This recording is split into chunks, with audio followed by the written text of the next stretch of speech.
Nový minister hospodárstva Pavol Pavlis podnikal s podnikateľom a českým ministrom financií Andrejom Babišom do roku 2013. Firma Port Service obchodovala s Agrofertom aj s Duslom Šaľa a práve Duslo má dostať od štátu maximálnu možnú daňovú úľavu, ktorú umožňuje zákon vo výške 58 miliónov eur. Ja som nikdy netajil, že sa s pánom Babišom poznám.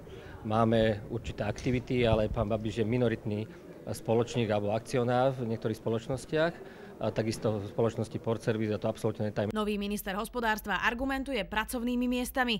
Pred pár mesiacmi totiž Agrofert vyhlásil, že ak nedostane od štátu finančnú pomoc, časť fabriky zatvorí a 800 ľudí príde o prácu. Pred pár mesiacmi sa zmenil aj zákon o investičnej pomoci.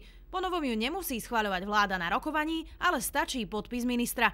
Duslo Šaľa za takmer 60 miliónov eur neprisľúbilo nové miesta, ale len udržanie tých súčasných. Ja si neviem predstaviť, že by som prišiel do Šale a ľuďom povedal, že dajte si výpoveď alebo dávate výpoveď vzhľadom na to, že ja sa poznám s pánom Babišom. Otázky o možnom konflikte záujmov sme poslali aj českému ministrovi financií Andrejovi Babišovi. Ani on, ani jeho hovorkyňa zatiaľ neodpovedali. V poskytnutí daňovej úľavy a spoločnom podnikaní oboch ministrov problém nevidí ani premiér. V tomto okamihu budem hľadiť iba na jednu jedinú vec.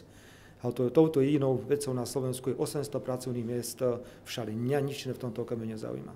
Premiér argumentoval aj tým, že o stimul požiadalo Duslo ešte počas ministrovania Tomáša Malatinského. Pavol Pavlis bol 2 roky štátnym tajomníkom ministerstva hospodárstva. Prečo dostalo Duslo Šaľa práve najvyššiu možnú daňovú úľavu, minister vysvetlil takto. To je maximum. A prečo nemenej? Lebo je to v zmysle zákona. No ale je to maximum, môžete dať nemenej. No ale ja nevidím dôvod, prečo by sme mali dať menej.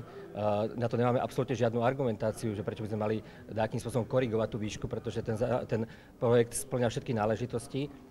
Maximálna intenzita pomoci je 58 miliónov, my nevidíme absolútne žiadny dôvod, prečo by sme korigovali. Je potrebné túto problematiku vyhodnocovať nie z pohľadu subjektívneho pocitu pána ministra, či je v konflikte záujmov alebo nie je v konflikte záujmov, ale z pohľadu toho, ako to môže vnímať verejnosť.